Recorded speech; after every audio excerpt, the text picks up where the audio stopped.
ჩვენ კი ვაგრძელებთ კვლავ სამედიცინო თემებით ჩვენს შუადღეს და ზამთრის სეზონზე ჩვენი ორგანიზმი მზის სხივების დეფიციტს განიცდის, რაც ავტომატურად ამცირებს D ვიტამინის ბუნებრივ სინთეზს. ამ ვიტამინის დეფიციტი კი მსოფლიოში ყველაზე გავრცელებული სამედიცინო მდგომარეობაა. საინტერესოა, რა საფრთხებს უქმნის ორგანიზმს D ვიტამინის ნაკლებობა და რატომ არის აუცილებელი D ვიტამინის მიღება განსაკუთრებით შემოდგომა ზამთრის პერიოდში. სწორედ ამ თემებზე სასაუბროთ მოვიწვიეთ ნათია ვაშაყმაძე, ექიმი ენდოკრინოლოგი, საქართველოს ენდოკრინოლოგიისა და მეტაბოლიზმის ასოციაციის დამფუძნებელი და პრეზიდენტი, ასევე ნინი უდუმაშვილი, საერთაშორისო ფარმაცევტული კომპანია GM Pharma-ს პროდუქციის მენეჯერი. შუადღე მშვიდობისა. მადლობა სტუმრობისთვის. ძალიან საინტერესო და აქტუალურ თემაზე ვსაუბრობთ, რადგან ახლა არის ზამთარი. ალბათ პირველ რიგში კიდევ ერთხელ უნდა ვუთხრათ ჩვენს მაყურებელს, თუ რა არის D ვიტამინი და რა მნიშვნელობა აქვს მას ჩვენი ორგანიზმისთვის. ნამდვილად და დიდი მადლობა ამ თემის წინ წამოწევისთვის, იმიტომ რომ D ვიტამინი ყოველთვის აქტუალურია, მაგრამ ზამთრის სეზონზე მისი აქტუალობა განსაკუთრებით იმატებს და უნდა ვთქვათ, რომ D ვიტამინი ეს არ არის ვიტამინი. ანუ ჩემს ინტერვიუებს ყოველთვის ვიწყებ ამ ინფორმაციით, რომ ეს არის უნიკალური ნივთიერება, რომელსაც ქვია ვიტამინი, მაგრამ არის ჰორმონი. და ამ ჰორმონის წარმოქმნა ჩვენს ორგანიზმში ხდება არც მეტი, არც ნაკლები მზის ციური მანათობელი სხეულის მზის მოქმედებით. D ვიტამინი არის ჰორმონი, როგორც თქვი, აქედან გამომდინარე, იგი მოქმედებს პრაქტიკულად ყველა უჯრედზე ჩვენი ორგანიზმის. ანუ ადრე მიიჩნეოდა, რომ D ვიტამინი მოქმედებს მხოლოდ ძვალზე, კალციუმის შეწოვაზე და ძალიან დიდი ხნის მანძილზე მის შესახებ წარმოდგენები ამით შემოიფარგლებოდა, მაგრამ დღეს ჩვენ უკვე ვიცით, რომ მას აქვს ბევრად უფრო ფართე მოქმედების არეალი ჩვენს ორგანიზმზე და კერძოდ შემიძლია ჩამოვთვალო, მაგალითად ეს გახლავთ იმუნური სისტემა და მისი ეფექტები იმუნურ სისტემაზე. ანუ იგი განსაკუთრებით აძლიერებს იმუნური სისტემის მოქმედებას ვირუსების, ბაქტერიების წინააღმდეგ ბრძოლაში და პირიქით ძალიან შემწყნარებელს ხდის იმუნურ სისტემას საკუთარი ორგანიზმის დაცვის თვალსაზრისით. გარდა ამისა, მას აქვს გავლენა თავის ტვინზე, გავლენა აქვს ბუნება-განწყობაზე, გავლენა აქვს გულ-სისხლძარღვთა სისტემაზე, კუნთზე, რა თქმა უნდა, ძვალზე და კალციუმზე და შეიძლება კიდევ ბევრი სხვა ინფორმაციაც დაგვემატოს დროთა განმავლობაში ამ უნიკალური ნივთიერების მოქმედების მექანიზმის შესახებ. კი ბატონო, იმიტომ რომ რა თქმა უნდა, კვლევები სულ მიმდინარეობს. საინტერესოა, ვინ არიან D ვიტამინის დეფიციტის რისკის ქვეშ და როგორ შეიძლება რომ მივხვდეთ, რომ D ვიტამინის დეფიციტს განვიცდით. ეს შესაძლებელია იყოს აუცილებლად ზამთრის მოახლოებასთან ერთად ბუნებრივად გვაკლდებოდეს D ვიტამინი თუ სხვა სიმპტომიც არსებობს, რის მიხედვითაც შეგვიძლია ვივარაუდოთ, რომ D ვიტამინი გვაკლია ორგანიზმში. იცით რა არის D ვიტამინის დეფიციტი, როგორც წესი, თუ კი არ არის ძალიან ღრმა და ძალიან ხანგრძლივი დეფიციტი, არ იგრძნობა და ადამიანს არ აქვს რაიმე კონკრეტული სპეციფიკური ჩივილი. თუ კი არის ღრმა და ხანგრძლივი დეფიციტი, ასეთ შემთხვევაში შეიძლება იყოს ისიც არაყოველთვის სახსრების, ძვლების ტკივილი, კუნთების სისუსტე. თუმცა როგორც აღვნიშნე, ესეთი სიმპტომები არის იშვიათი და როგორც წესი D ვიტამინის დეფიციტი მიმდინარეობს სრულიად უსიმპტომოდ და ერთადერთი ნიშანი იმისა, რომ გავიგოთ გვაქვს თუ არა D ვიტამინის დეფიციტი, უხშირად შემთხვევაში ეს არის მისი ლაბორატორიული ანალიზი, ანუ სისხლში D ვიტამინის დონის შეფასება. რაც შეეხება თქვენ შეკითხვას, ვინ არის რისკის ჯგუფში? ეს პირველ რიგში არიან ადამიანები, რომლებიც ჩვენსავით მთელი დღე სხედან ოფისებში, შენობაში, როდესაც გარეთ მზე ანათებს, ჩახჩახებს და თავის სხივებს აფრქვევს, ჩვენ ძირითადად ამ დროს ვართ შენობაში შეფარებული და მზის სხივები ნაკლებად მოქმედებს ბუნებრივია ჩვენზე. ზოგიერთ პაციენტს უთქვამს, რომ მაგალითად ძალიან განათებულ ოთახში ვზივარ ექიმო და ფანჯრები ისეთი მაქვს, რომ პირდაპირ მზა შემოდის. უნდა ვთქვათ, რომ მინის გავლით ის ულტრაისფერი სხივები, რომელიც D ვიტამინს წარმოქმნის, არ გადის და შესაბამისად უშუალოდ კანის კონტაქტი მზესთან არის საჭირო, რომ ჩვენს ორგანიზმში D ვიტამინი წარმოიქმნას. ასევე ეს არიან პაციენტები, რომლებსაც აქვთ ბუნებრივად მუქი ფერის კანი. ეს არის ძირითადად ასაკოვანი ხანდაზმული პოპულაცია, სადაც კანის უნარიც, რომ D ვიტამინის წარმოქმნას მნიშვნელოვნად ქვეითდება და ეს არიან პაციენტები, რომლებსაც აქვთ მალაბსორბცია, ანუ შეწოვის პრობლემა და სხვადასხვა მედიკამენტებიც ამცირებენ D ვიტამინის დონეს. აქედან გამომდინარე, მნიშვნელოვანია გავითვალისწინოთ, რა თანმხლებ მკურნალობაზე არის პაციენტი, ან ჩვეულებრივ ადამიანი, ან რა ქრონიკული დაავადება აქვს მას. კი ბატონო, სამწუხაროდ ზამთარში მზის პირდაპირ სხივების ქვეშ ალბათ უფრო იშვიათად გვიწევს ხოლმე ყოფნა, მზიც მცირდება, ხშირად არ გვაქვს ხოლმე მზიანი დღეები.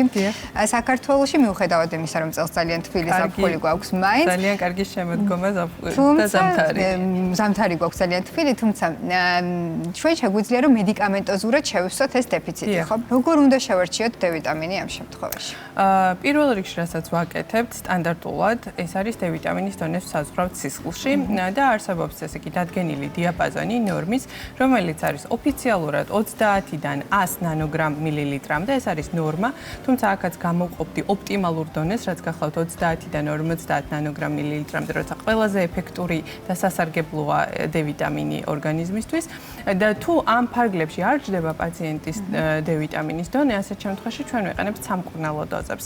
სამკურნალო დოზა გახლავთ 5000 საერთაშორისო ერთეული სტანდარტულად და მე ვხედავ, რომ თქვენ აქ წარმოდგენილი გაქვთ დარბაზში გერმანული ბრენდის World Pharma-ს D ვიტამინის პროდუქტები, რომელსაც მე როგორც პრაქტიკოსი ექიმი ჩემს ყოველდღიურ პრაქტიკაში ძალიან აქტიურად ვიყენებ და ძალიან კარგი შედეგების მომტანია პაციენტებისთვის, ეს თვითონ პაციენტებმაც არაჩვეულებრივად იციან. D-ტრივიც აქვს ის უპირატესობა, რომ პრაქტიკულად ყველა საჭირო დოზით არის წარმოდგენილი, აქედან გამომდინარე არ გვიხდება 2-3 კაფსულის მიღება დღეში და ერთი კაფსულით შემოვიფარგლებით. სამკურნალოდ ვიყენებთ D-ტრივიტებს 5000 საერთაშორისო ერთეულს ყოველდღიურად სულ მცირე 2 თვის მანძილზე და მე ხდება ხოლმე D ვიტამინის შეფასება სისხლში. საპროფილაქტიკოდ ვიყენებთ 2000 ან მინიმუმ 1000 საერთაშორისო ერთეულს. ხოლო არის კიდევ D-ტრივიტი მაქსი, რომელსაც აქვს ესეთი მაქსიმალური, ანუ მაღალი დოზა, როგორც გვჭირდება პაციენტებში სიმსუქნით, იმიტომ რომ რაც უფრო დიდი წონა აქვს ადამიანს, მით უფრო მაღალი არის მოთხოვნილება D ვიტამინზე და აქაც გვეხმარება D-ტრივიტი მაქსი, რომელსაც მაქსიმალური, ანუ 10000 საერთაშორისო ერთეული დოზა აქვს, რომელსაც ყოველდღიურად ვიყენებთ 2 თვის მანძილზე. ასევე ბოდიში დავამატებ, რომ აქ ვხედავ D-ტრივიტი კაორთან ერთად არის ესეთი კომბინაციაც. ხშირად პაციენტები თვითონვე მოდიან ამ შეკითხვით ჩვენთან, რომ აი ექიმო გავიგე, რომ კაორთან ერთად უფრო უკეთესია. ნუ ყველა პაციენტისთვის არ არის ეს კომბინაცია, მაგრამ არიან პაციენტები, რომლისთვისაც უმჯობესია კაორ ვიტამინთან ერთად მიღება და ძირითადად ეს არიან პაციენტები, ვისაც აქვს თირკმლის ქრონიკული დაავადება და პაციენტებთან, რომლებსაც აქვს სისხლძარღვების ათეროსკლეროზი. იმდენად, რამდენადაც თვითონ კაორი ვიტამინი გავლენას ახდენს კალციუმის უფრო მეტად ძვალში გადასვლაზე და ხელს უწყობს ძვლების კალციფიკაციას და ანუ კალციუმის შეტანას ძვალში და ნაკლებად სისხლძარღვში ან თირკმლის დაზიანებას. ასეთ კონტინგენტში კაორთან ერთად ოპტიმალური კომბინაციაა. კი ბატონო. აქ ასევე წარმოდგენილია ომეგა-3-ის და D ვიტამინის კომბინაციაც. ამას რა უპირატესობა აქვს და ვინც შეუძლია რომ მიიღოს ასეთი კომბინაცია? ომეგა-3, თვითონ ომეგა-3 ჩვენ წინაზე ვქონდა ამ თემაზე საუბარი წინა გადაცემაში. ომეგა-3 ცალკე არის ძალიან დიდი ოჯახი სასარგებლო ცხიმების, რომელსაც ჩვენი ორგანიზმი ვერ წარმოქმნის და ძირითადად გარედან უნდა მივიღოთ საკვების სახით და მათაც მსგავსად D ვიტამინის ომეგა-3 ცხიმებს აქვს ანთებისაწინააღმდეგო იმუნური სისტემის გამაძლიერებელი, ქოლესტეროლის ცუდი ფრაქციების დამაქვეითებელი და გულსისხლთა სისტემისთვის და იმუნური სისტემისთვის მნიშვნელოვანი გამაჯანსაღებელი ეფექტი და კომბინაციაში D ვიტამინთან ერთად ქმნის სინერგიას, ანუ ერთმანეთს ეს ორი ნივთიერება აძლიერებს.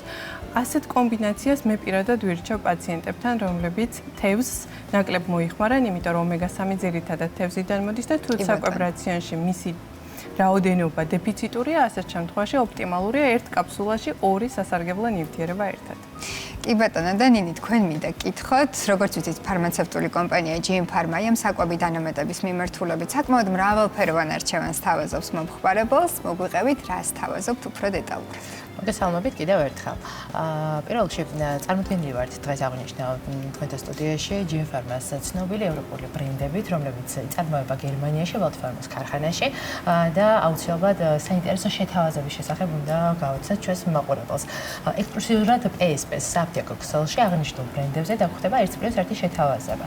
ნათია მისაუბრა რამდენად მნიშვნელოვანი არის ზოგადად D ვიტამინი განსაკუთრებით ზამთრის სეზონზე და დღეს წარმოდგენილი გვაქვს სწორედ D-ტრივიტი 1000 საერთაშორისო არის საერთოდ 2000-5000 კაორთან ერთად კომბინაციაში, რომელსაც ეხებათ აღნიშნული შეთავაზება.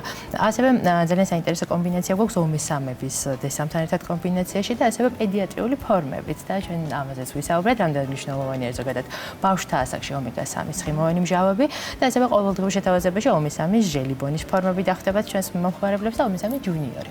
ასევე მოდის ყველასთვის ჯადოსნური პერიოდი, საახალწლო პერიოდი და რა უნდა მოვიმარაგოთ განსაკუთრებით საახალწლო პერიოდში. პირველ რიგში რა თქმა უნდა ჩვენს გუნება-განწყობილებაზე უნდა ვიზრუნოთ და ამისთვის აშვა ანტისტრესს თავაზობს ჩვენს მომხმარებელს. წარმოადგენს აშვა ანტისტრესი ბუნებრივ მცენარეულ დამამშვიდობელ საშუალებას, რომელიც შეიცავს აშვაგანდას, მაგნიუმს, B6 და L-ტრიპტოფანს. გვეხმარება სწორედ შფოთვის მოხსნაში და შესაბამისად გუნება-განწყობილებას აუმჯობესებს. არ იწვევს დამოკიდებულებას, არ აქვს მოხსნის ეფექტი, რაც სტანდარტულად ქიმიურ საშუალებებს ახასიათებთ ხოლმე და ასევე საახალწლო პერიოდში უნდა მოვიმარაგოთ ალკორესტი.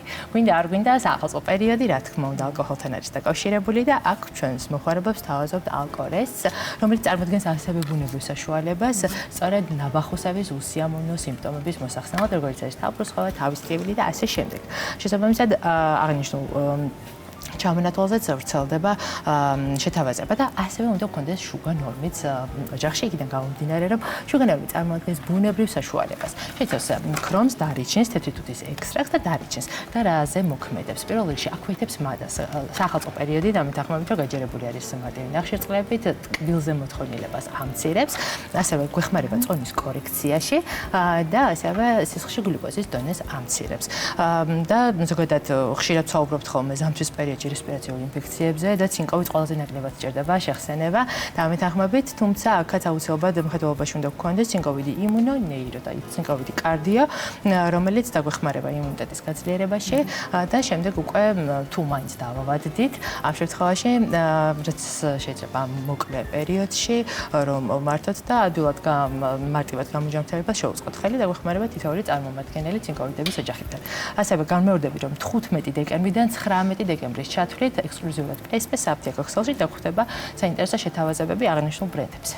კი ბატონო, ძალიან დიდი მადლობა. ისეთი საკვები დანამატები, ხო? საკვები დანამატები ჩამოთვალეთ, რომ ვფიქრობ, რომ მთელი ზამთრის პერიოდში ალბათ ძალიან დაგვჭირდება, არა მხოლოდ სადღესასწაულო დღეებში. რაც შეეხება D ვიტამინს, ალბათ ძალიან მნიშვნელოვანია, რომ ვიკონტროლოთ განსაკუთრებით ზამთრის პერიოდში და თუ მზის სხივების პირდაპირი სხივების ქვეშ ვერ აღმოჩნდებით, საკვები დანამატებით შევივსოთ ეს დეფიციტი. დიდი მადლობა სტუმრობისთვის, დიდი მადლობა ძალიან საინტერესო საუბრისთვის.